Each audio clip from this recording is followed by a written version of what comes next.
ఎందుకు? ఏమైంది? ఏమైంది? అవునా, ఏం చేయాలి? ఏం చేయాలి మరి? చాప ఎట్లా పోదాం?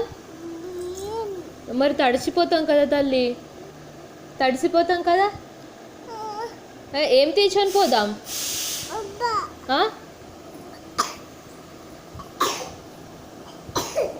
షాప్కి ఏం తీసుకొని పోదాం బంగారం? బబ్బా కాదు, మరి తడవకుండా మనం ఏం తీర్చపోదాం? ఏం పట్టుకొని పోదాం? గోగా. సరే పోదామా గోగు పట్టుకొని? పుట్టికి ఏం చెప్దాం? బబ్బ తెమ్మని చెప్దామా? పుట్టికి బబ్బ చెప్ప. సరే.